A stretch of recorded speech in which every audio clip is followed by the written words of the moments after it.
1절부터 7절까지 읽도록 하겠습니다. 로마서 1장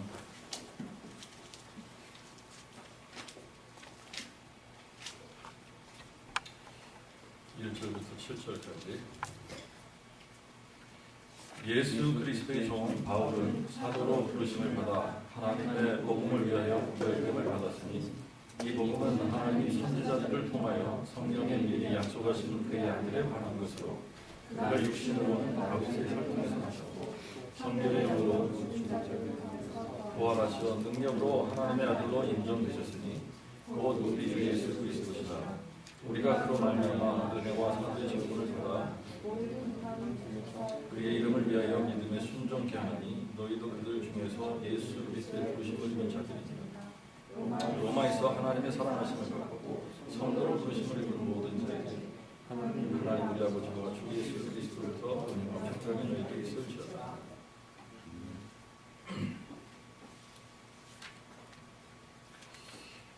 로마서 우리가 로마서를 공부하면서 이제 지난주에 로마서의 배경을 잠깐 우리가 살펴봤는데, 바울이 쓴 13개의 서신서들 중에서 이제 성경의 이렇게 신약 성경의 순서상으로는 제일 첫 번째 등장하는 서신서가 로마서입니다. 그렇죠?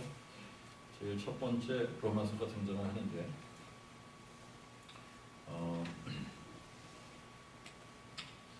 바울하고 전혀 관계가 없는 교회 중에 하나입니다. 다른 고린도전서, 고린도 교회, 갈라디아 교회, 에베소 교회, 빌립보 교회 다 바울이 개척한 교회들이고, 또 저기 골로새 교회는 바울이 직접적으로 개척을 하지 않았다고 하더라도 에베소에서 사역할 때에 이제 이 바울의 가르침을 받은 사람들이 교회를 개척한 그런 교회고, 이 교회들을 보면 다 바울하고 이렇게 바울이 직접 교회를 개척을 했던가 이제 바울과 연관성이 있는 그러한 교회들인데, 로마서만큼은 바울하고 전혀 관계가 없는 교회입니다. 바울이 한 번도 간 적도 없고, 바울에게 영향력을 받은, 바울에게 가르침을 받은 사람이 가서 교회를 개척한 것도 아니고, 그런데 이제 바울이 로마에 있는 이 로마 교회 성도들에게 지금 이 편지를 쓰는 겁니다. 로마서를 쓰는 겁니다. 그런데 이제 이 바울이 로마 교회에게 이제 이 로마서를 보낼 때 이미 지금 이제 로마 교회는 굉장히 교세가 퍼져 있는 상태고, 소문이 로마 전역에 이 로마 교회에 대한 소문이 쫙 퍼져 있는 상태입니다. 이제 이 로마 교회의 특징이 몇 가지가 있습니다. 로마 교회의 특징이 몇 가지가 있는데, 우리가 이제 읽지는 않았지만 15절에 8절을 보면, 8절에 뭐라 그러냐면, 내가 예수 그리스도로 말미암아 너희 모든 사람을 인하여 나의 하나님께 감사함은 너희 믿음이 온 세상에 전파되니라. 그렇죠?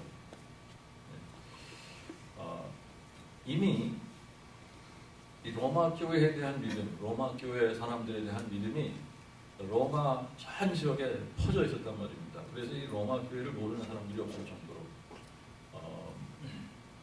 이제 로마 교회는 유명한 교회가 된 겁니다. 그런데 15절을 여러분들이 읽어보면 뭐라 그러냐면, 나는 할 수 있는 대로 로마에 있는 너에게도 복음 전하기를 원한다 그래요. 지금 로마 교회에 대한, 이 로마 교회에 대한 믿음의 소식이 지금 로마 전 지역에 퍼져 있다고 그러잖아요. 그죠? 로마 전 지역에 정말 이 교회가 얼마나 훌륭한 교회인가, 정말 이 교회, 이 로마 교회의 믿음에 대한 소식들이 로마 전 지역에 이렇게 퍼져 있는데, 바울이 내가 할 수만 있으면 로마에 있는 너에게도 복음 전하기를 원한다, 이런 이야기를 하는 거예요. 이제 우리가 성경을 읽어 나가면서 사실 이제 한 가지 우리가 알고 있으면 성경을 이해하는데 조금 더 그 도움이 되는 부분이 뭐냐면 역사입니다. 그죠? 역사. 왜 그러냐면 성경 이야기가 사실 역사거든요. 역사 이야기거든요. 그죠? 역사인데 이 성경의 역사와 또 이 세상의 역사가 사실 그냥 이렇게 그 세상의 역사가 이렇게 흘러가는 그 흐름 가운데 지금 이 생겨진 일들이에요. 이런 일들이. 그래서 어느 당시에 이런 일들이 일어났고 또 이렇게 막 이런 일들이 일어날 때 또 중요한 사건들이 어떤 사건들이 있었으면 이런 것들을 알고 우리가 이제 신약 성경을 읽고 또 구약 성경을 읽고 그러면 한층 더 이제 그 배경에 대한 이해도가 이제 높아지겠죠, 그렇죠? 우리가 지난주에 이제 이 15장 부분을 살펴봤습니다. 그죠? 16장을 잠깐 가서 이제 보면은 여기에 등장하는 이름이 이 16장에는 그 로마 교회에 지금 이 사람들에게 문안을 하는 겁니다. 그죠? 근데 이름이 굉장히 많은 이름이 등장해요. 근데 12절을 여러분들 보시면 주 안에서 수고한 드루베나와 드루보사에게 문안하고 이런 말이 있습니다. 드루베나, 드루보사. 이 두 자매는 어떤 사람들이냐면 클라우디우스 황제 때에 시녀를 했던 사람들이다 이렇게 알려져 있어요. 근데 이 바울이 이제 로마에 이 편지를 쓰는데 로마 교회의 특징이 뭐냐면 로마 교회는 유대인들이 주축된 교회가 아니라 이제 로마 사람들이 주축된 교회입니다. 로마 사람들이 주축이 된 교회고 첫 번째 특징이 로마 교회의 멤버십이 빈민층에서부터 고위 관리까지 다양해요. 이 스펙트럼이 아주 천한 그러한 노예 신분을 가지고 빈민한 그러한 사람들로부터 시작해서 이렇게 황제 시녀들까지 도미티아누스 황제 때에는 황제 바로 다음인 그 집정관이라고 하죠. 그런 사람들까지도 이제 예수를 믿는 사람들이었었는데 그 도미티아누스 황제의 조카 사위 클레멘스라고 하는 조카 사위까지도 이제 기독교인이라고 하는 것이 알려져서 처형을 당하게 돼요. 그러니까 이 로마 교회가 이 지금 아주 그 높은 그런 관리직에 있는 사람들로부터 시작해서 아주 그 낮은 천한 사람까지 이 멤버십이 다양하고 그리고 이제 또 하나는 이 로마 교회가 소문이 난 것이 뭐냐면 뭘로 소문이 났냐면 구제 활동으로 선행으로 이 구제가 아주 풍성했던 교회로 소문이 났어요. 그러니까 어느 정도로 로마 교회 구제가 이제 널리 알려졌었느냐 하면 이렇게 고위 관리들이 비밀리에 이 지하 교회들을 도왔고 그리고 또 이 가난한 자들을 굉장히 많이 돌보고 보살폈는데 이제 아이들이 버려지는 아이들이 많았어요.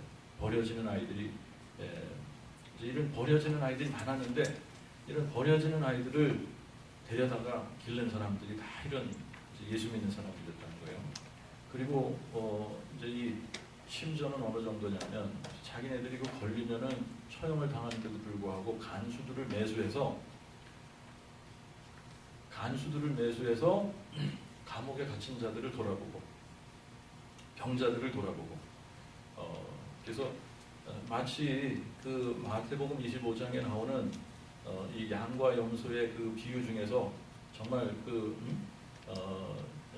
한 소자 지극히 작은 소자 하나 예수 그리스도의 이름으로 냉수 하나 이렇게 대접하면서 참 이웃들을 돌보고 보살폈던 그러한 모습이 로마 교회에 있었다라고 하는 겁니다. 그리고 이제 또 하나 로마 교회의 특징이 뭐냐면 사도들이 로마에 가서 교회를 세우는 것이 아닌데도 불구하고 베드로의 영향력이 로마 교회에 상당히 있었다라고 하는 겁니다. 물론 이제 나중에 베드로는 이제 로마에 가서 순교를 당하죠, 그죠? 그런데 이제 베드로가 그렇게 로마에 가서 그렇게 영향력을 미치기 전에 이미 훨씬 전에 이제 로마 교회는 세워졌고 로마 교회가 이렇게 왕성하게 크면서 이제 베드로의 영향력이 아마미에 굉장히 크게 미쳤었다라고 하는 겁니다. 이런 부분들이 로마 교회의 특징이에요. 근데 이제 바울이 물론 이제 이 로마 교회에 대한 소식이 쫙 퍼져서 사람들이 로마 교회에 대한 이야기들을 많이 들었겠지만 이 로마 교회가 어떻다라고 하는 것을 아주 디테일하게 바울이 전에 들을 수 있었던 것이 이제 바울이 2차 전도 여행을 하면서 고린도에 가죠, 그죠? 고린도에 갔을 때 1년 6개월을 머무는데 누구하고 같이 동역했다 그랬어요? 아굴라와 브리스길라 부부하고 같이 동역했다. 그런데 아굴라와 브리스길라를 만났을 때에 아굴라와 브리스길라는 이미 예수를 믿고 있는 사람들이었습니다. 복음을 알고 예수를 믿고 있는 사람들이었어요. 그래서 바울이 그들을 전도해서 예수를 믿게 한 사람들이 아니라 바울이 고린도에 도착했을 때에는 아굴라와 브리스길라 이 부부하고 동역할 수 있는 그런 관계에 있었다는 거예요. 그런 믿음을 가지고 있었다는 거예요. 자, 그러니까 아굴라와 브리스길라가 분명히 어디선가 복음을 듣고 예수를 믿게 된 건데 이 아굴라와 브리스길라가 어디에서 온 사람들이냐면 이탈리아에서 왔다. 로마에서 온 사람들입니다. 로마에서 클라우디우스가 이 49년에 AD 49년에 유대인들을 추방하는 명을 내립니다. 유대인 추방령을 내리는데 그래서 이제 유대인 추방령을 내렸을 때에 그때에 아굴라 이 사람이 유대인이고 브리스길라는 로마 사람이라고 알려져 있어요. 그러니까 아내는 브리스길라, 아내는 로마 사람이지만 남편이 유대인이기 때문에 로마에 있지 못하고 이제 온 곳이 그리스, 헬라 지역으로 온 겁니다. 헬라 지역으로 와서 아굴라와 브리스길라가 먼저 자리를 잡고 있었던 것 같고 이제 바울이 고린도에 도착했을 때에는 한 50년이나 51년 AD 정도가 됩니다. 그러니까 49년에 추방령이 내려서 이제 로마에서 사람들이 빠져나가기 시작했으면 유대인들이 빠져나가기 시작을 했는데 49년에 왔든지 아니면 50년에 왔든지 한 1, 2년 상관으로 아굴라 부부가 먼저 왔을 거고 그리고 바울이 고린도에 가서 이 부부를 만나게 된 겁니다. 자,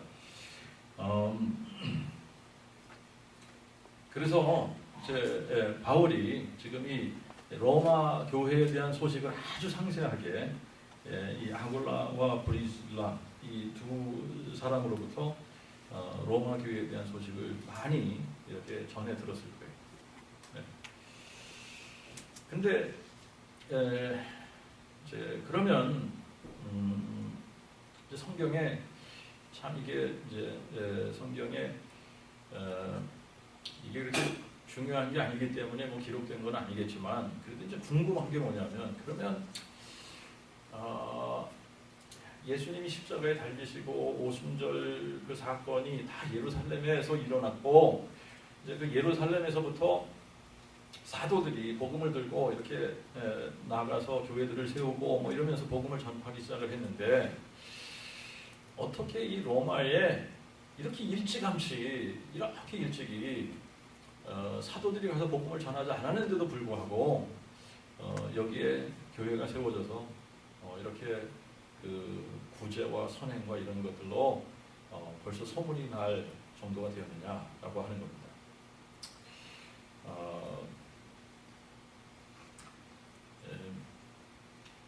천주교 로마 캐톨릭은 뭐라고 이제 주장을 하느냐면 베드로가 AD 42년에 로마를 방문해서 베드로가 교회를 세웠다.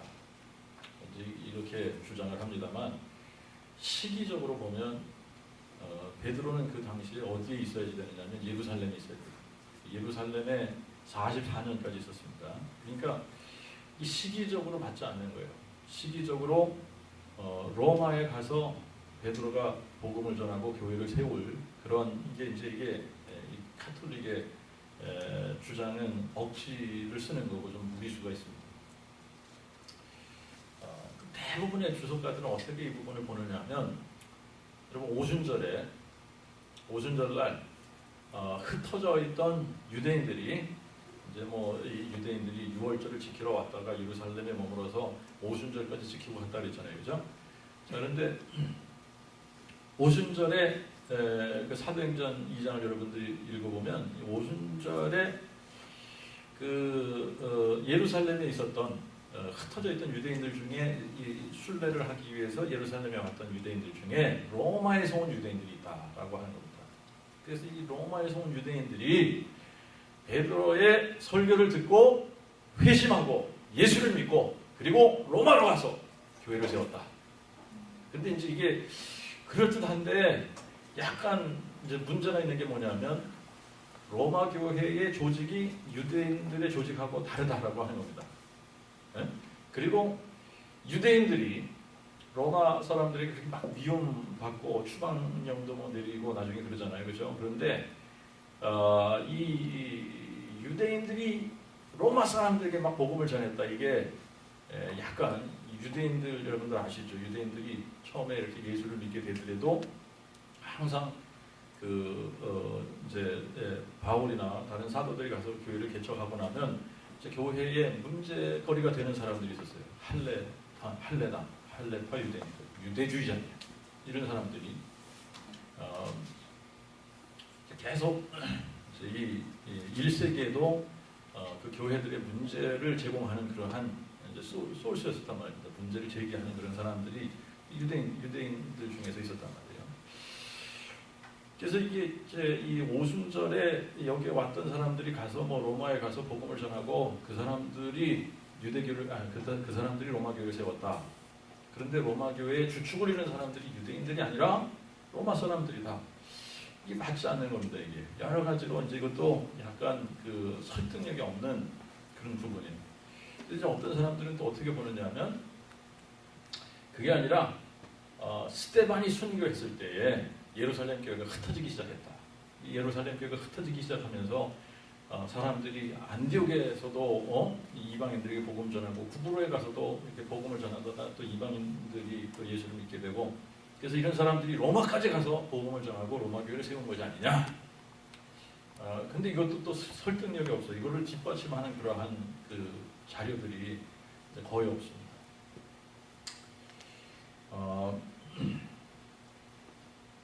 그래서 이제 또 어떤 사람들은 뭐라고 또 생각을 하느냐면 바울이 1차 전도 여행을 하면서 갈라디아 지방에 갈라디아 지방이죠. 갈라디아 지방에 가서 이제 전도를 했는데 그 갈라디아 지방에서 전도를 받은 사람들이 나중에 로마에 가서 이렇게 교회를 세운 거다. 또 이런 주장도 있는데 이것도 뒷받침하는 그러한 자료들이 없어요. 근데 이제 그러면 로마 교회를 도대체 누가 세운 거냐? 자, 로마 교회의 특징이 있다고 그랬죠. 특징이 뭐라 그랬어요? 로마 교회의 특징? 첫 번째는 빈민층에서부터 고위 관리까지 다양하다고 그랬어요. 그죠? 멤버십들이 다양하다. 두 번째는 뭐라 그랬어요? 로마 교회가 뭘로 소문났다? 구제와 선행 이런 걸로 소문이 났다. 세 번째는 누구의 영향력이 컸다? 베드로의 영향력이 있다. 베드로의 영향력이 컸는데 그럼에도 불구하고 베드로는 로마에 이때까지 간 적이 없어요. 자, 그래서 이제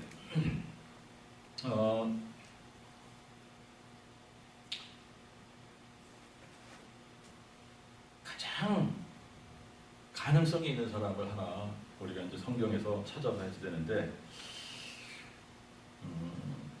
베드로의 직접적인 영향력을 받았고, 그 다음에 로마 사람이고, 그리고 로마 사람이면서도 영향력이 있고, 그리고 선행과 구제, 이것으로 힘을 많이 썼던 사람이 도대체 누굴까? 사도행전 10장을 여러분들이 가서 보면 이 가이사랴에 주둔하고 있던 이 로마 군대가 있습니다. 가이사랴에 주둔하고 있던 로마 군대 이름이 뭐냐면 이탈리아 부대입니다. 이탈리아 부대. 이 이탈리아 부대에 백부장을 했던 사람이 있는데, 이 백부장을 했던 사람 이름이 코넬리우스라고 하는 사람입니다. 고넬료. 그죠? 자, 근데 이 사람은 로마 사람이고 로마 백부장인데, 언제 이 사람이 하나님을 알게 됐냐? 이거는 뭐 아무도 몰라요. 그냥 사도행전 10장에 고넬료라고 하는 사람이 딱 등장을 하는데, 벌써 이미 이 사람은 하나님을 경외한다 그랬고, 뭐가 많았다 그랬죠?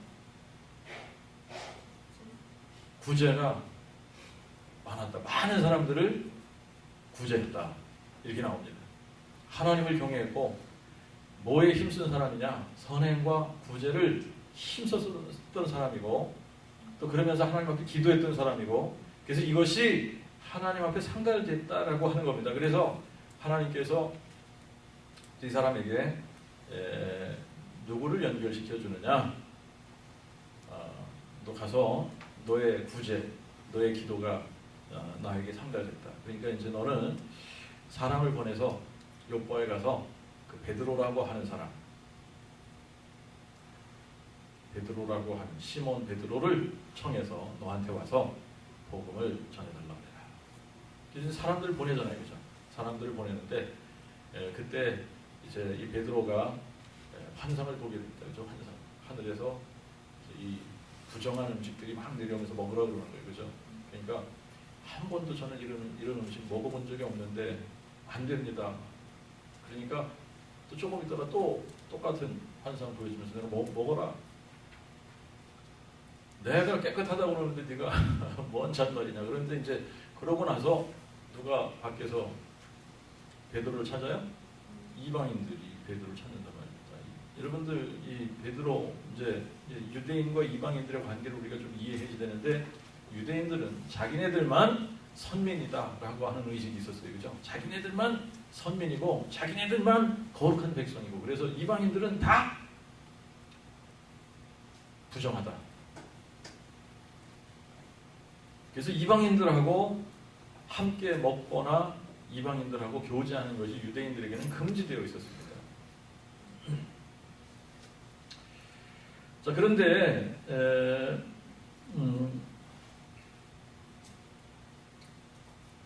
이제 이 사람들을 따라가서 이방인들에게 복음 전하고 그들하고 교제하고라는 거죠, 그죠? 이제 이거를 처음에는 깨닫지 못하다가 바로 이 사람들 따라가라는 얘기구나. 그래서 이제 따라서 가이사랴에 있는 고넬료의 집에 가니까, 고넬료가 벌써 이미 베드로가 온다는 소식을 듣고 어떻게 하고 있었죠? 자기 혼자만 기다리고 있었죠, 그죠? 사람들 쫙 모아놓은 거 아닙니까, 그죠?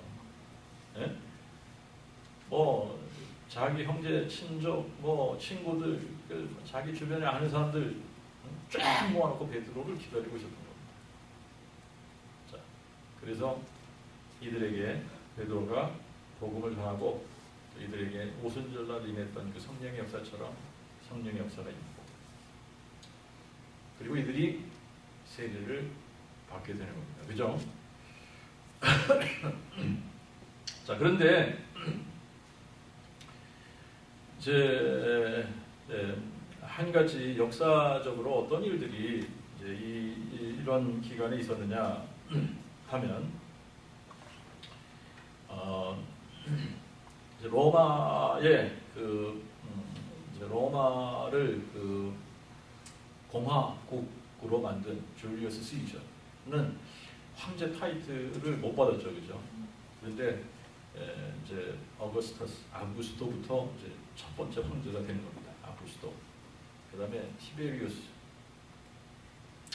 그다음에 이제 가이오라고도 부르고 가이우스라고도 하고 칼리굴라라고도 하는 사람이 이제 황제가 되는데 이 당시에 무슨 일이 있었느냐 하면 이런 일이 있었던 겁니다. 지난번에 우리가 그 신약에 관한 그 사도행전 그 부분 이제 공부하면서 신약을 공부 이제 중간사 신구약 중간사 하면서 우리가 좀 다루었던 부분 중에 하나가 뭐냐면 굉장히 헷갈리는 부분인데 이제 이 부분을 여러분들이 조금 정리를 하고 있으면 도움이 되는 부분이에요. 성경을 읽을 때 이게 도움이 돼요. 왜 그러냐면 헤롯이라는 이름이 많이 나오죠. 헤롯. 그런데 이게 헤롯 대왕도 헤롯이고 헤롯 안디바도 헤롯이고 헤롯 아그리빠도 헤롯이고 이게 다 헤롯이라고 부른단 말입니다. 그러니까 이게 어떤 헤롯인지 이게 구분이 잘 안 가요, 그죠?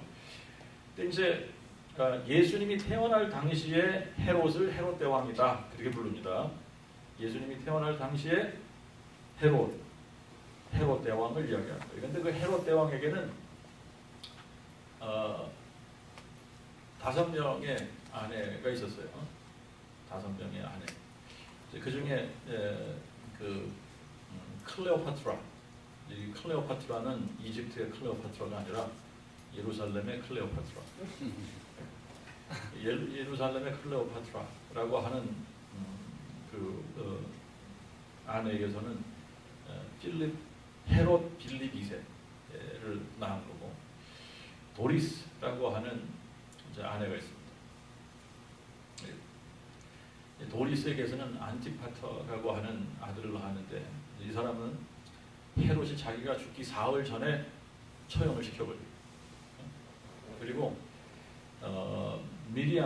마리암네라고 하는 여자를 2명을 얻는데 하나는 하스몬가 마카비 집안의 하스몬가 왕조의 하스몬가 집안의 마리암네라고 하는 여인을 얻습니다. 그래서 이제 마리암네에게서 나오는 아들이 아리스토빌루스라고 하는 아들이에요. 그리고 이제 또 다른 아들이 있는데 마리암네부터 시작을 해서 이 마리암네의 아들들을 헤롯이 다 죽여버립니다. 그래서 이제 이렇게 막 자기 부인도 죽이고 뭐 아들들도 죽이고 그러니까 어떤 이야기가 그 헤롯 대왕 때에 있었느냐면 헤롯의 아들로 태어나는 것보다 헤롯 가문에서 기르는 돼지로 태어나는 게 더 안전하다. 뭐 이런 이야기가 있을 정도로 조금만 의심스러우면 그냥 다 죽여버리는 거예요. 그리고 이제 비투스 가문의 마리암네라고 하는 또 아내가 있는데 여기서 빌립 1세가 태어납니다. 그리고 이제 마투스라고 하는 아내로부터 헤롯 안티파. 이 헤롯 안티파가 어떤 사람이냐면 세례 요한을 잡아다가 옥에 가둬뒀죠, 그죠? 근데 이제 이 세례 요한이 이 헤롯 안티파를 정죄했습니다. 너 지금 이렇게 하는 것은 잘못이야. 그러고 이제 정죄했는데 그게 뭐냐면 아리스토빌루스에게 아그리빠 1세라고 하는 아들이 있었고 헤로디아라고 하는 딸이 있었습니다. 근데 이 헤로디아가 빌립 1세에게 시집을 간 거예요. 그래서 딸을 낳았는데 그 딸 이름이 살로메입니다. 그런데 헤롯 안티바가 자기의 권력과 힘으로 누구를 뺏어갔냐? 헤로디아를 뺏어간 거예요. 그러니까 이제 이 부분을 세례 요한이 책망한 겁니다. 세례 요한이 책망을 했어요. 그것을 누가 앙심을 품었다 그랬냐면 헤로디아가 앙심을 품었다 그랬죠, 그죠? 그래서 이제 헤롯 안티파의 생일날 잔치를 쫙 생일 잔치를 쫙 벌였는데 누가 와서 춤을 췄다? 살로메가 춤을 췄어요. 너무 이제 흐뭇한 나머지 이제 실수를 하죠, 그죠? 내 나라의 절반이라도 주겠다. 원하는 게 뭐야? 그랬더니 헤로디아가 뭘 요구했죠?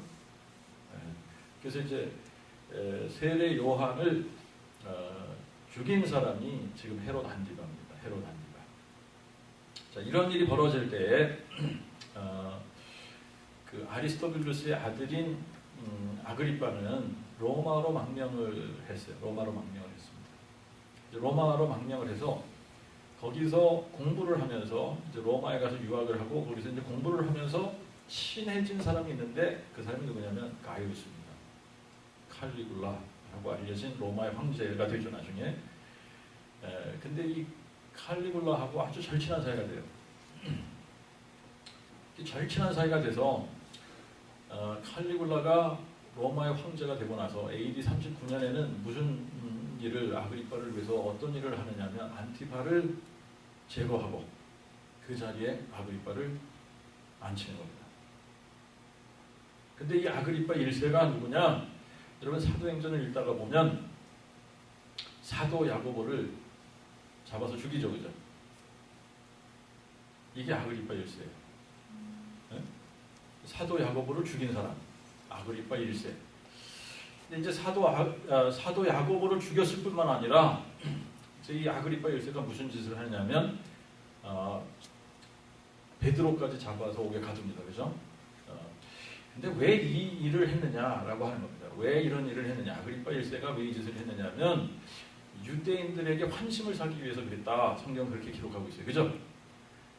아그리빠 1세가 유대인들에게 환심을 사기 위해서 사도들을 잡아 죽였어요. 그 중에 이제 순교당한 첫 번째 순교자가 야고보죠, 그죠? 야고보를 죽이는 것을 보고 유대인들이 막 좋아하니까 베드로까지 잡아 감옥에 가둔 겁니다. 베드로를 감옥에 가뒀는데 천사가 옥문을 풀어줬어요, 그죠? 그래서 이제 탈옥을 하게 된 겁니다. 이럴 당시에 가이사랴에 주둔하고 있던 그 로마 군대가 있었는데 그 군대가 이탈리아 부대라고 하는 겁니다. 이 이탈리아 부대 외에 4개의 다른 이제 이탈리아 군대가 가이사랴에 주둔하고 있었는데 이 이탈리아 부대가 좀 특이한 부대입니다. 이탈리아 부대는 전원 로마 엘리트들로 구성된 부대. 그래서 이 이탈리아 부대를 정예부대라고 부릅니다. 정예부대. 황제에게 충성을 다하는 부대. 그래서 어떤 특별한 문제가 있을 때 그 문제를 진압하기 위해서 보내지는 부대가 이탈리아 부대. 그래서 이탈리아 부대는 전원 로마 사람들이다.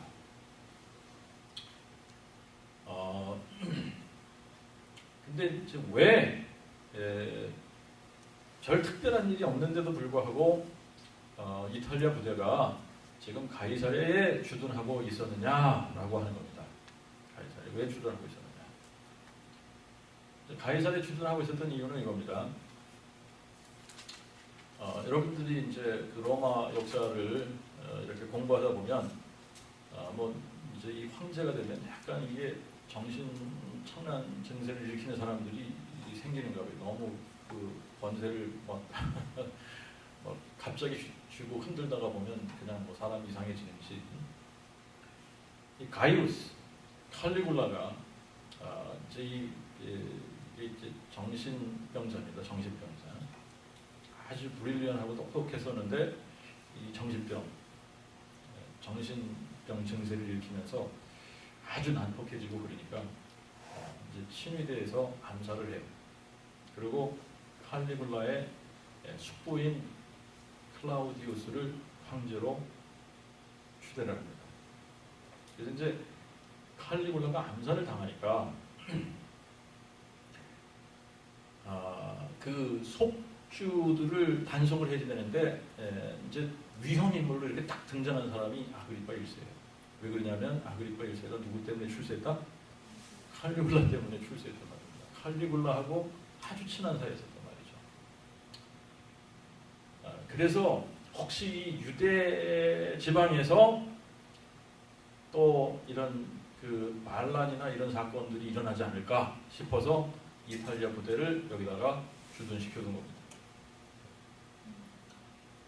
자, 그러는 동안 이제 한 3년에서 4년 이 주둔하고 있었는데, 그러는 동안 지금 그 고넬료에 대한 이런 그 소문이 또 유대 사람들에게 이렇게 나 있었던 거예요. 이 사람은 이방인이지만 로마의 백부장이지만 하나님을 경외하는 사람이고 또 하나님께 기도하는 사람이고, 이 사람은 뭐가 신이 많았다고 이야기하냐면 구제, 선행, 많은 사람들을 구제했다.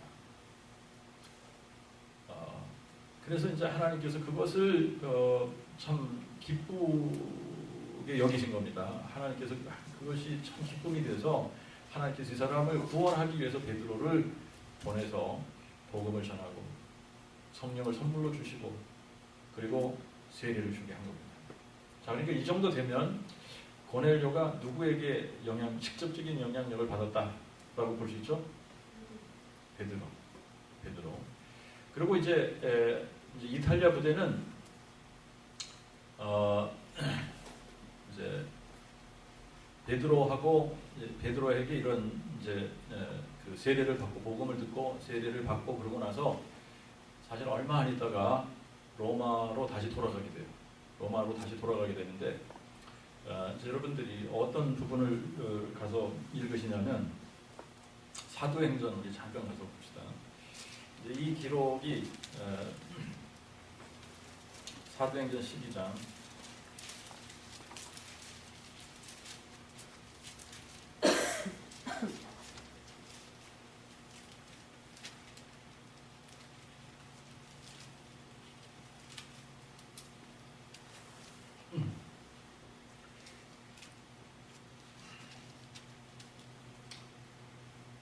사도행전 12장에 보면 그 무렵에 헤롯 왕이 손을 들어 교회 중 몇 사람을 해하려 하여 요한의 형제 야고보를 칼로 죽이니, 이게 누구라 그랬어요? 여기서 나오는 이 헤롯이? 네? 헷갈리죠, 그죠? 지금 들었는데도 헷갈려, 그지?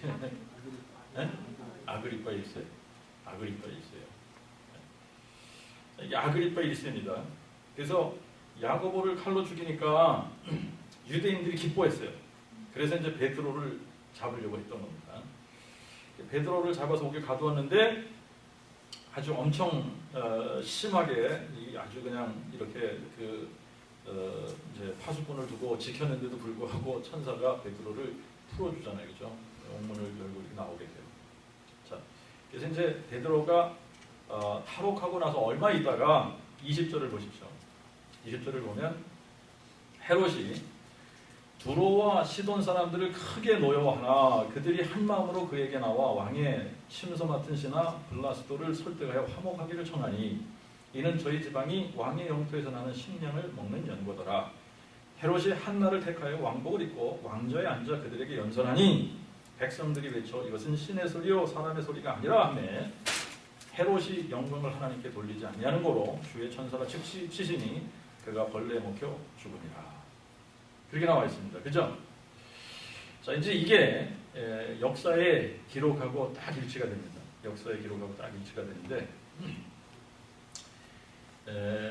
이제 요세푸스라고 하는 역사가가 기록한 그 기록을 보면 AD 44년에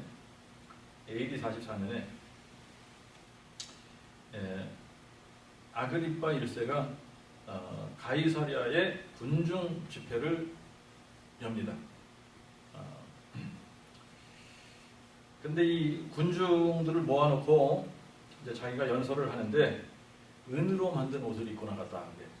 은으로 만든 옷을 입고 나갔다. 그런데 군중들이 막 열광하면서 그를 신이라고 부르면서 환호했다는 거예요. 그를 신이라고 부르면서 환호했다. 그런데 아그리빠가 사람들이 막 열광하고 그러면서 자기에게 막 찬사를 보내고 그러는데 막 도취해서 이제 여기 보면 영광을 하나님께 돌려야 되는데 자기가 그걸 다 받아버린 거죠. 그런데 갑자기 위에 통증이 생기면서 5일 후에 죽어버렸다는 거예요. 이게 이제 AD 44년에 그렇게 된 겁니다. 그죠? AD 44년에. 그러니까 아그리빠가 죽고 나니까 가이사랴의 이탈리아 부대가 더 이상 주둔할 이유가 없어진 거예요. 그죠? 그래서 이탈리아 부대가 다시 로마로 환송된 겁니다. 자, 그러면 AD 44년쯤부터 로마에는 고넬료와 또 고넬료의 친구들과 또 고넬료의 영향력 속에 있었던 사람들을 통해서 로마 교회가 시작되지 않았을까라고 하는 것이 이제 가장 그 타당성이 있는 부분이라고 생각을 해요. 자, 왜 그러냐면 이제 이 특징이 그렇습니다. 특징이 고넬료가 베드로를 부를 때 이미 베드로가 온다는 소식을 듣고 사람들을 다 불러 모았어요. 그죠? 그리고 이제 복음을 들었습니다. 그리고 거기 있던 사람들이 다 성령을 받았어요. 그리고 이들이 로마에 돌아갔을 때 복음을 전하지 않았을까라고 하는 겁니다. 그런데 고넬료의 특징이 뭐냐면 선행을 많이 했다. 구제를 많이 했다 그러잖아요. 그렇죠? 구제를 많이 했어요. 그러니까 강조한 것이 뭐냐면 선을 행하고 구제하는 그런 부분들을 강조한 겁니다. 그래서 이제 이 로마 교회가 이런 이 고넬료의 이러한 부분들을 이렇게 이어받아서 많은 구제들을 했을 거고, 그리고 이제 고넬료의 위치 자체가 백부장이었단 말입니다. 그러니까 이제 이 고위 관리들에게 또 접근할 수 있는, 그러면서 동시에 그 구제하고 선을 행하는 사람이었기 때문에 이런 가난하고 그 어려운 환경 속에 있었던 이런 사람들에게도 손을 벌려서 그들도 복음을 전하고 그들도 교회 안에 들어오게 하지 않았을까라고 하는 거죠. 아무튼 이렇게 교회가 생겨졌다면 로마 교회는 구제는 왕성하고 어떤 그 실천하는 어떤 그런 부분에서는 왕성했었는데 한 가지 부족한 게 있었더라면 여기에 복음의 이 사도들의 가르침이 없었기 때문에 복음을 이해하는 부분에서 이게 조금 온전하지 못했었다라고 하는 것을 바울이 눈치를 챈 겁니다. 그죠? 그래서 너희들이 이렇게 너희들의 소식이 온 로마에 다 퍼지고 그래서 너희의 믿음이 온 세상에 전파되었지만 내가 할 수만 있는 대로, 나는 할 수만 있는 대로 로마에 있는 너희에게도 복음 전하기를 원한다. 그래서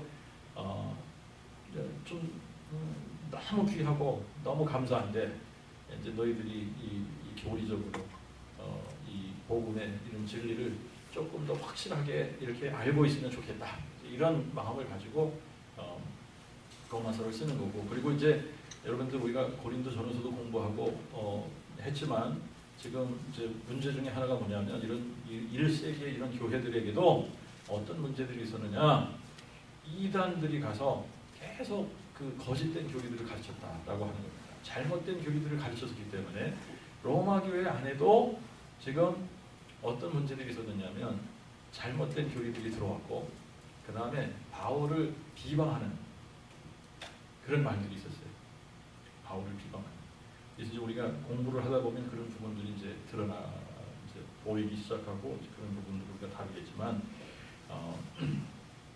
바울에 대해서 비방하고 잘못된 교리들도 들어오고 그러기 때문에 바울이 이제 이 부분을 정리해주고 싶었던 겁니다. 클리어하게, 아주 명백하게 복음을 전해서 그들로 하여금 바르게 복음을 깨닫고 믿음 생활하기를 원했던 거죠.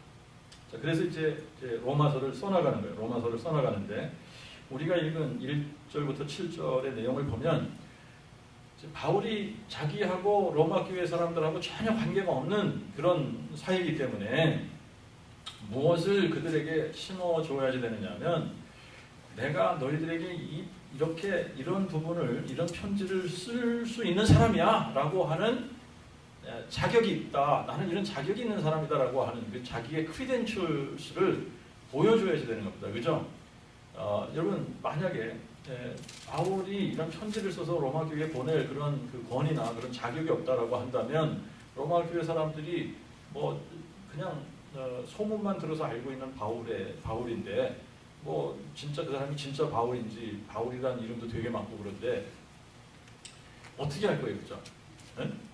그러니까 뭐 이 편지 읽고 이거를 정말 그 권위 있는 편지라고 받아들여도 되는 거야, 말는 거야, 뭐 이렇게 할 수도 있고. 그러니까 이제 처음에 중요했던 부분이 뭐냐면, 내가 정말 이 편지를 보낼 자격이 있는 사람인지, 이런 부분을 이제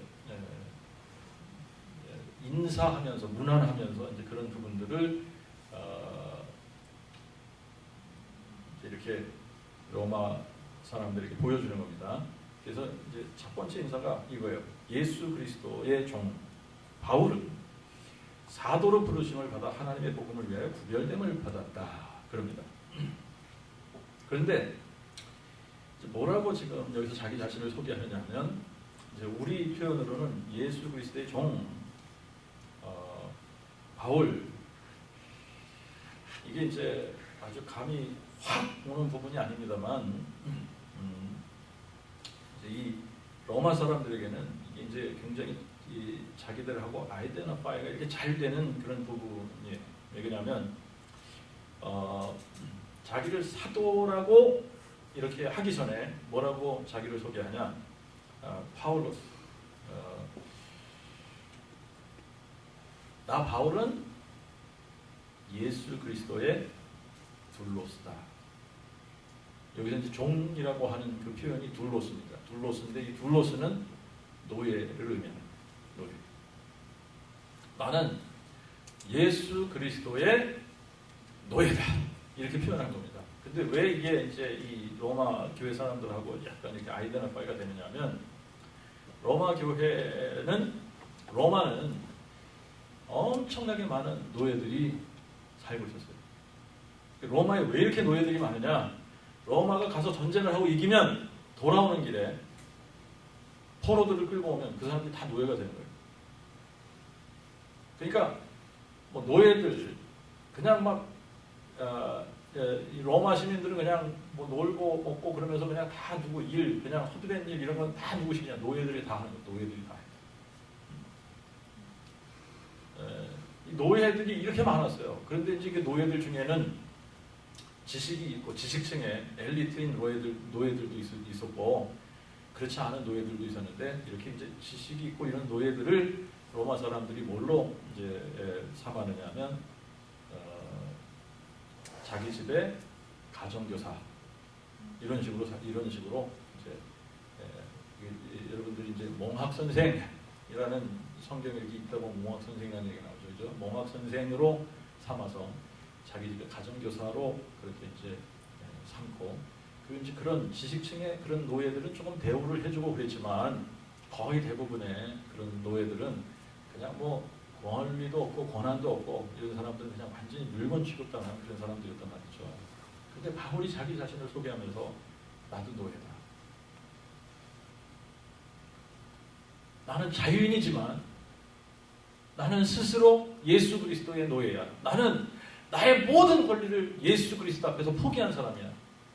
이거예요. 나는 예수 그리스도의 뜻에 의해서만 사라지는 예수 그리스도의 노예다. 그런데 사도로 부름을 받았다. 그 사도로 부름을 받았다라고 하는 겁니다. 여러분, 이제 이 사도로 부르심을 받았다. 이 부분은 여러분들이 이제 고린도후서 우리가 12장 공부하면서 이 사도권에 대한 이 부분을 우리가 조금 디테일하게 공부를 했습니다. 어떤 사람들이 사도가 될 수 있으면 사도의 조건이 보면, 사도의 자격이 보면, 사도들이 할 수 있었던 그런 일들이 보면, 그죠? 사도들이 가지고 있었던 권위. 사도로 부르십니다. 사도가 아니라면 사실 이 편지가 권위가 없는 거예요.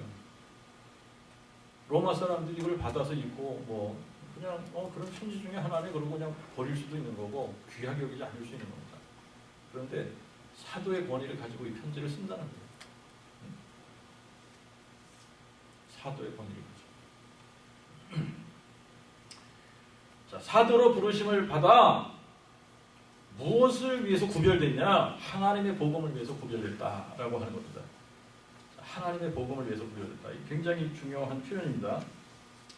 하나님의 복음을 위해서 구별됐다. 그러면서 이 복음에 관한 이 부분을 집중적으로 다루기 시작합니다. 복음에 관한 부분. 그러면서 이제 이 복음은 이러면서 2절부터 시작을 하잖아요. 이 복음은 하나님이 선지자들을 통하여 성경에 미리 약속하신 그의 아들에 관한 것으로 그가 육신으로는 다윗의 혈통에서 나셨고 성결의 영으로는 죽은 자들 가운데서 부활하셔 능력으로 하나님의 아들로 인정되셨으니 곧 우리 주 예수 그리스도시니라. 자, 이제 이 구절을 가지고 엄청나게 많은 사람들이 이제 이거를 잘못 해석을 하고 잘못 이 부분을 이제 인용을 하고 그래서 이단적인 교리들을 상당히 많이 만들어내는 부분 중에 하나가 바로 이겁니다. 자, 바울이 자기 자신을 자기는 예수 그리스도의 종이고 사도로 부르심을 받았는데 하나님의 복음에서 따로 구별됐다 이럽니다.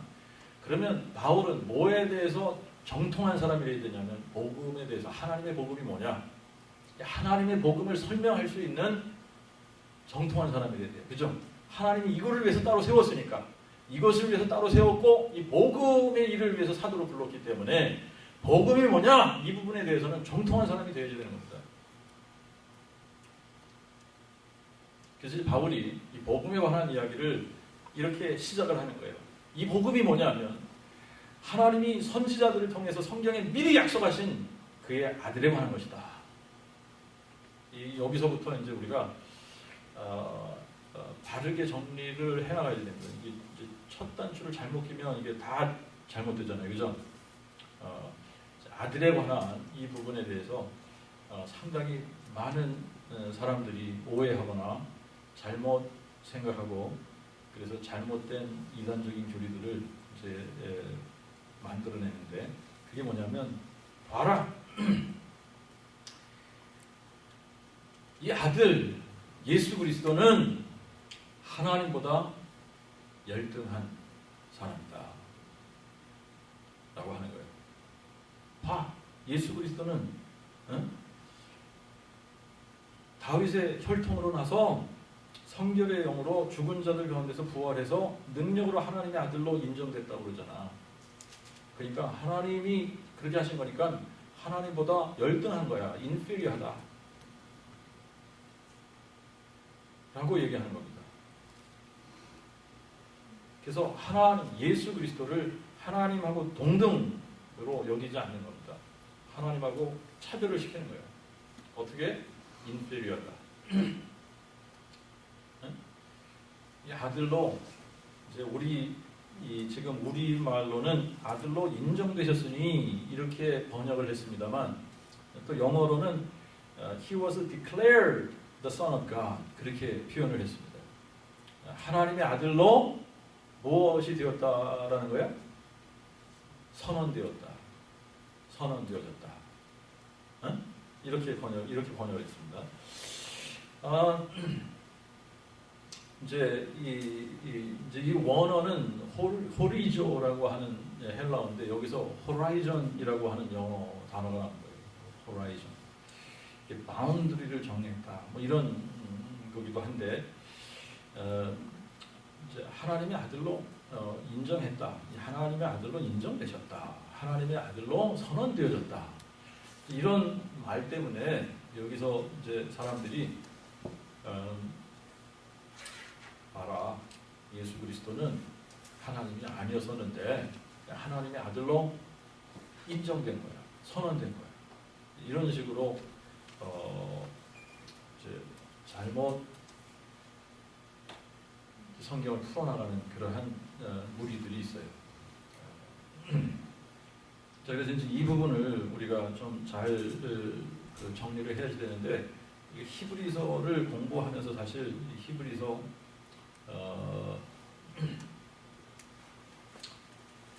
이제 1장을 공부하면서 사실은 이 부분을 조금 디테일하게 한 2번에 걸쳐서 이제 공부를 했던 내용이에요.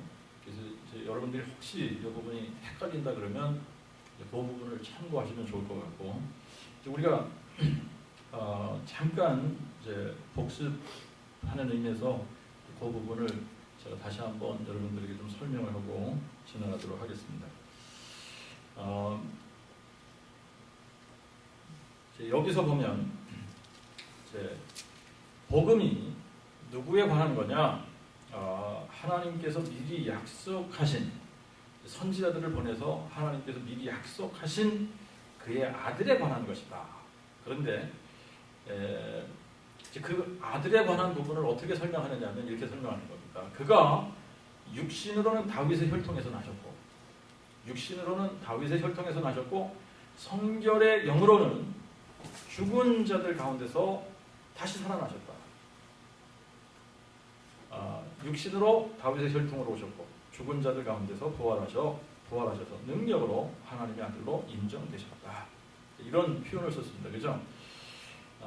이제 이게 복음이라고 하는 것 자체가 이게 새로운 것이 아니다라고 하는 거예요. 새로운 것은 아니고, 이거는 미리 구약에서부터 하나님께서 예언해 오던 것이다. 미리 선지자들을 통해서 말씀해 오던 것이다 라고 하는 거죠. 그죠? 오래전부터 선지자들을 동원해서 하나님께서 미리 말씀하시던 것이 복음인데, 바로 그 아들에 관한 것이 복음이다 라고 하는 겁니다. 바로 그 아들에 관한 것이 복음이다. 그러면서 그 아들에 관한 부분을 우리가 잘 정리해야 돼요. 잘 정리해야 돼요. 이제 두 군데를 우리가 이제 조금 이렇게 살펴보겠습니다.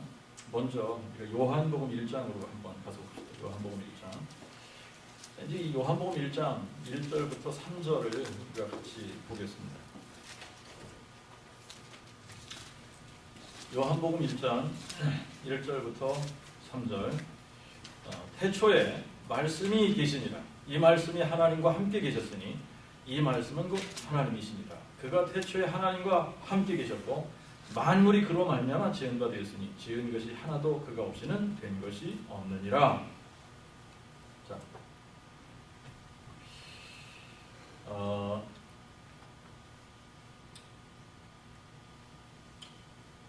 하나님의 아들에 관한 부분을 우리가 좀 이렇게 설명을 하도록 합시다.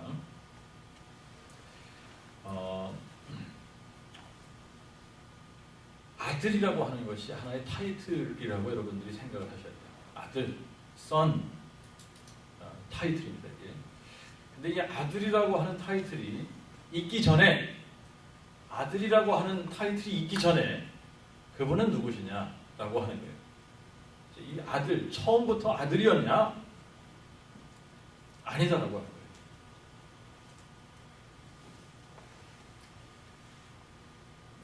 그러면 처음에 아들로 이렇게 인정되기 전에, 아들이라는 타이틀을 그분이 가지시기 전에, 그분은 그러면 누구냐?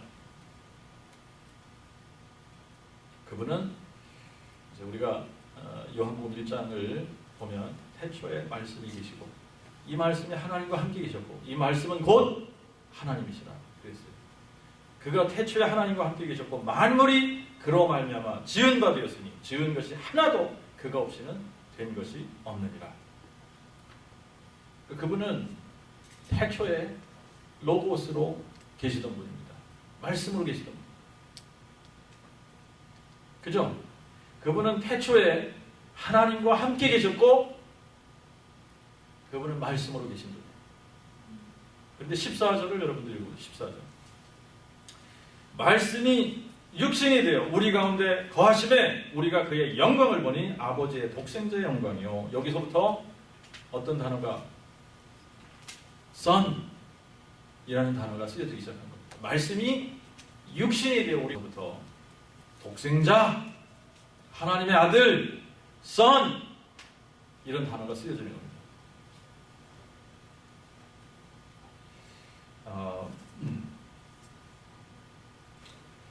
자, 이제 히브리서 우리가 잠깐 다시 한번 가서 보겠습니다. 히브리서 1장.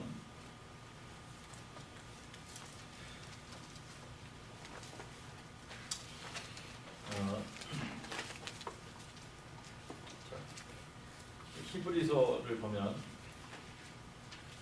옛적에 이제 이 복음에 관한 이야기를 이렇게 하는 겁니다. 옛적에 선지자들로 여러 시대 여러 모양으로 조상들에게 말씀하신 하나님이 마지막 날에, 자, 옛적에 선지자들로 여러 시대 여러 모양으로 조상들에게 미리 예언한 겁니다. 뭐에 대해서?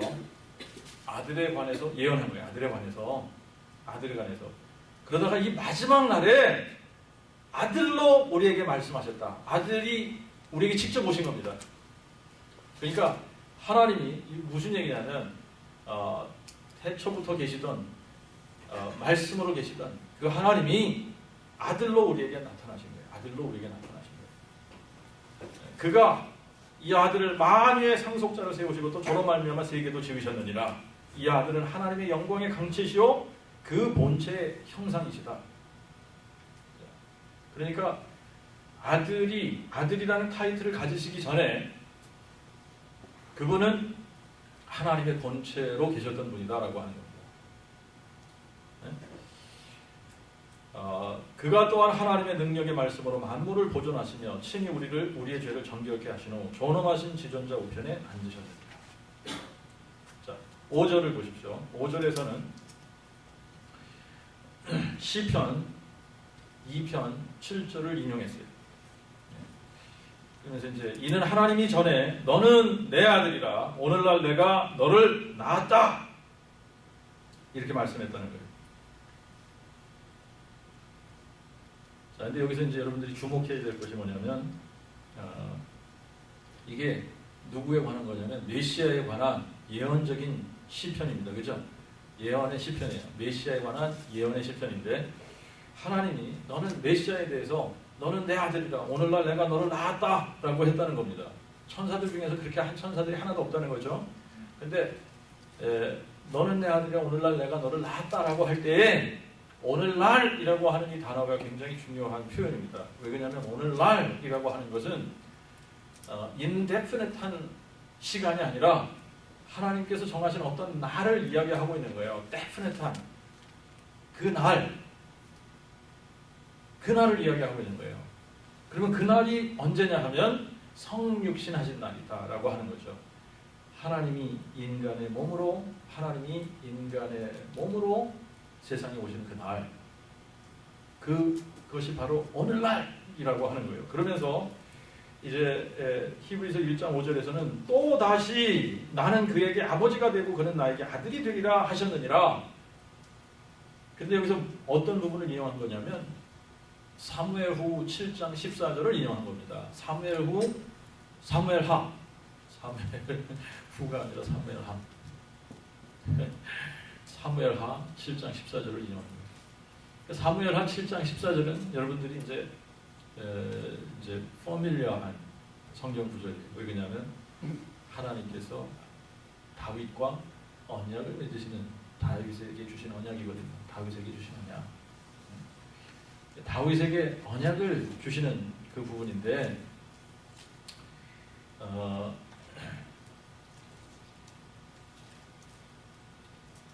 이제 다윗에게 이제 언약을 다윗이 하나님을 향해서 어떤 마음이 있었느냐면 자기는 백향목으로 지은 참 이렇게 아름다운 궁전에 홀로 아주 영광을 누리면서 이렇게 지내고 있는데 하나님의 법궤가 그냥 초라한 텐트 속에 있단 말입니다. 그러니까 그게 늘 마음이 아팠던 거예요. 그래서 이제 하나님의 법궤를 위해서는 내가 좀 이렇게 훌륭한 성전을 하나님의 집을 지어드렸으면 좋겠다. 이런 마음을 가지고 있었단 말입니다. 그래서 이제 그 마음을 하나님께서 받으시고 나단을 통해서 뭐라고 얘기하냐면 네가 나를 위해서 집을 지어주겠다고 참 기특하다. 네가 나를 위해서 집을 짓는 게 아니라 내가 너를 위해서 집을 지어줄게. 그거거든요. 다윗에게 하신 약속이. 그러면서 이제 너의 보좌가 영원하리라 그러면서 네가 아들을 낳게 될 텐데 나는 그에게 아버지가 되고 그는 나에게 아들이 되리라. 이게 이제 솔로몬에 관한 이야기가 아니라 누구에 관한 겁니까? 메시아, 다윗의 자손, 다윗의 자손으로 등장할 메시아에 관한 예언이었던 거예요.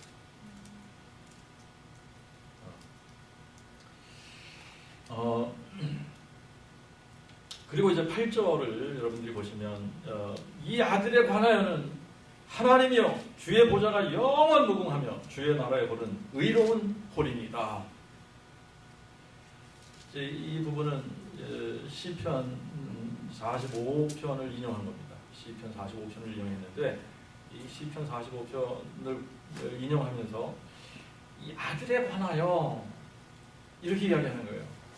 아들에 관하여 하나님이여 주의 보좌가 영원 무궁하며 주의 나라의 홀은 의로운 공평한 홀이니이다.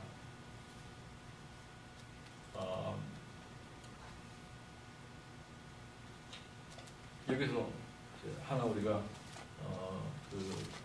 문법을 주의해서 보아야지 되는데 그게 뭐냐면 시제가 미래형으로 되어져 있습니다. 미래.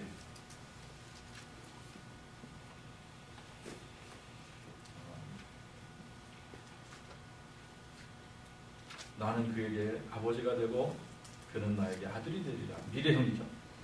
미래형. 그리고 이 아들, 지금 이 아들에 대하여는 뭐라 그러느냐면 하나님의 주의 보좌는 영원 무궁하며 주의 나라는 의로운 홀입니다. 공평한 홀입니다. 이 아들의 나라가 아들에 관하여 얘기하면서 뭐라고 표현했냐면 하나님이요 주의 보좌는 이렇게 표현한 거예요. 자, 그러니까 이제 이게 지금 이제 무슨 이야기냐 하면 선지자들을 통해서 성경에 미리 지금 하나님이 이제 이거를 참 우리의 제한된 언어로 설명하기가 쉽지 않은데 second person in the Trinity 3위 하나님 중에 2위 하나님 태초에 말씀으로 하나님과 함께 계셨던 그 하나님이 어떤 definite한 그 시간에 오늘날이라고 명한 그 definite한 그 시간에 인간의 몸으로 이 세상에 오신다. 말씀이 육신이 돼서 이 세상에 오시게 된다. 그럴 때에 그분에게 주어지는 타이틀이 아들이다 라고 하는 겁니다. 아들이라는 타이틀이 주어진다 라고 합니다.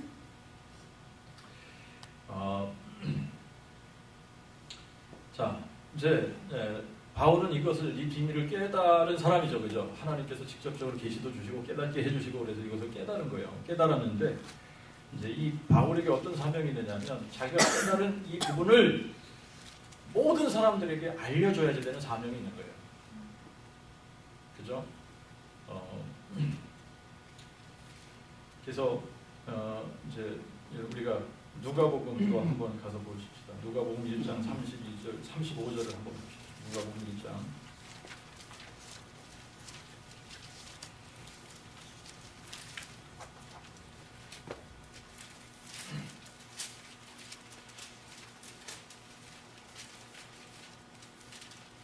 네. 자, 32절에는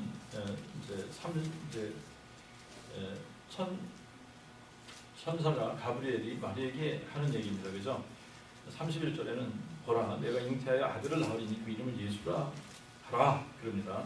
저가 큰 자가 되고 지존자의 아들이라 일컬음을 받을 것이요 주 하나님께서 그 조상 다윗의 보좌를 저에게 주시리니 그랬죠. 네? 그러니까 이게 사무엘하 7장 14절에 이제 그 말씀이 성취된 겁니다. 그리고 이제 35절을 보세요.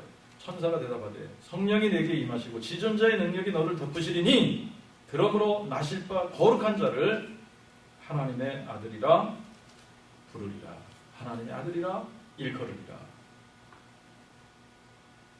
언제부터 하나님의 아들이라고 하는 이 타이틀이 쓰여지기 시작했느냐면 영원 전부터 하나님의 아들이라는 타이틀이 쓰여진 게 아니라는 거예요. 영원 전부터 하나님의 아들이라는 타이틀이 있었던 것이 아닙니다. 하나님의 아들이라는 타이틀은 그 영원하신 하나님이 제한된 시간과 공간 속으로 우리와 똑같은 종의 형체를 가지고 사람의 모습으로 오신 바로 그때를 계기로 해서 하나님의 아들이라는 타이틀이 주어진 것인데 바로 그 하나님의 아들에 관한 것이 복음이라는 거예요. 그 하나님의 아들, 그 영원하신 하나님이 왜 하나님의 아들로 인간의 몸으로 이 땅에 오셔야지 되느냐라고 하는 겁니다. 자, 이거를 이제 빌립보 교회에 편지를 쓰면서 이런 식으로 표현했습니다. 빌립보 2장 여러분들이 한번 알아보시죠.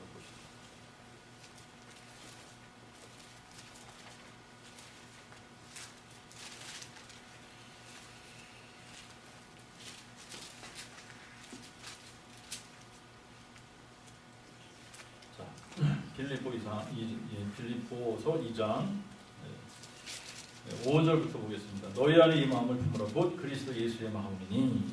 그러면서 그는 누가? 그리스도 예수는 그 말이죠. 예수 그리스도는 근본 하나님의 본체시나. 하나님보다 열등하신 분이에요? 아니에요? 아니죠. 그죠?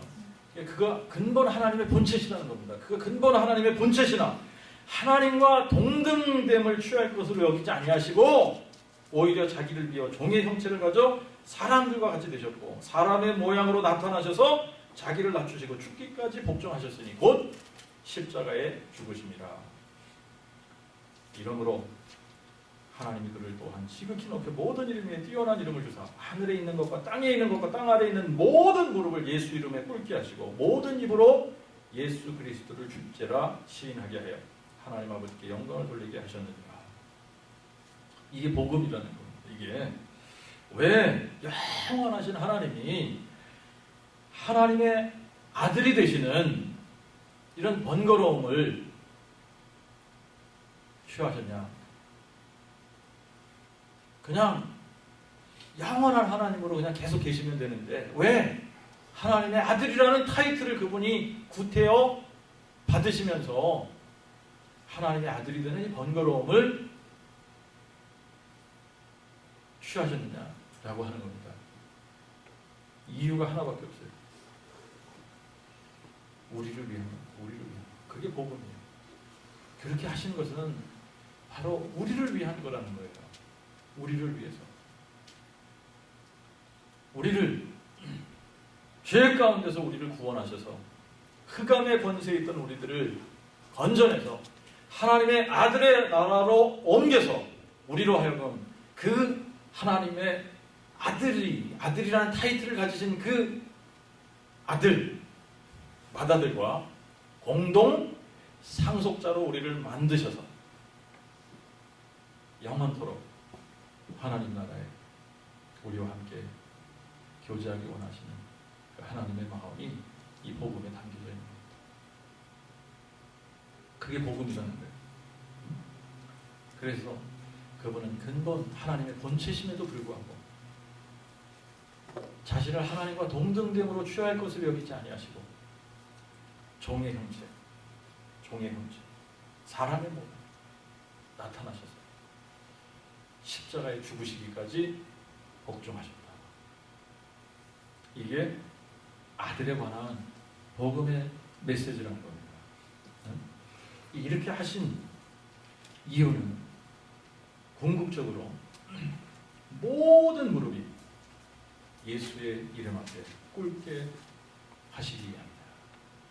모든 입으로 예수 그리스도를 로 아도나이 주라고 부르도록 하기 위한 하나님의 지혜가 여기에 담겨져 있다라고 하는 겁니다. 자, 이게 이제 복음의 메시지입니다. 이게 복음의 메시지인데 이거를 이제 바울이 차근차근 이 복음의 내용을 지금 설명을 하게 되는 거죠. 하게 되는데 이 복음을 모든 이방인 중에 알리기 위해 내가 사도의 직분을 받았다라고 하는 겁니다. 사도의 직분을 받았고 이 복음을 로마에 있는 너희들에게도 좀 자세히 설명해 주고 싶다는 거예요.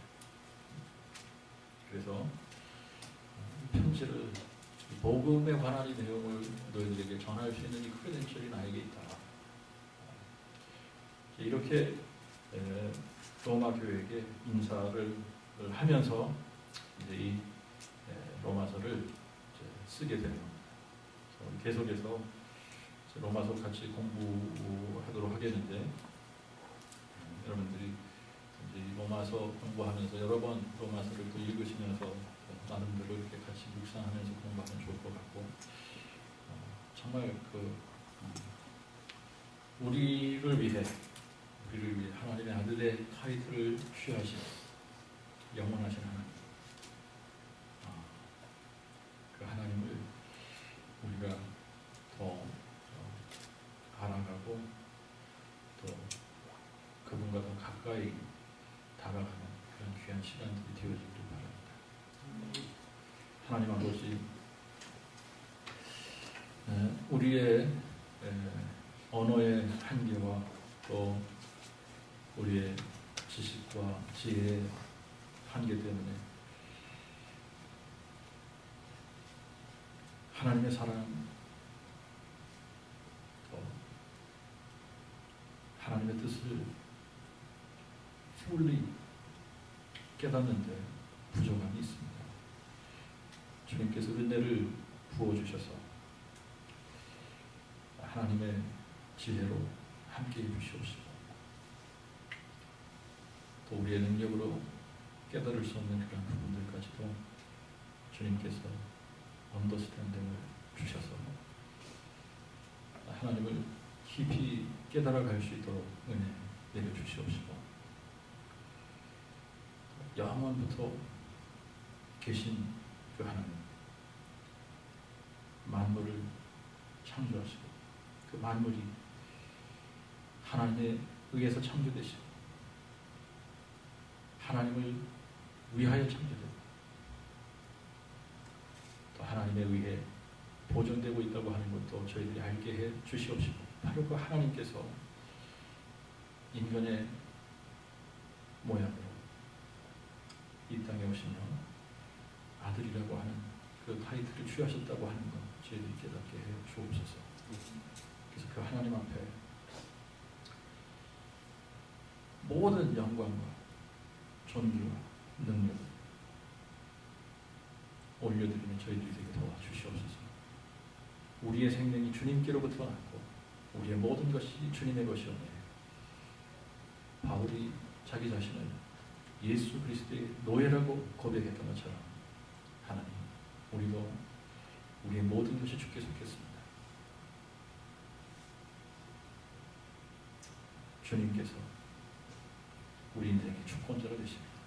예수 그리스도를 주라고 시인하며 나아가는 우리 모두가 되도록 은혜 베풀어 주시옵소서. 예수님의 이름으로 기도하옵나이다.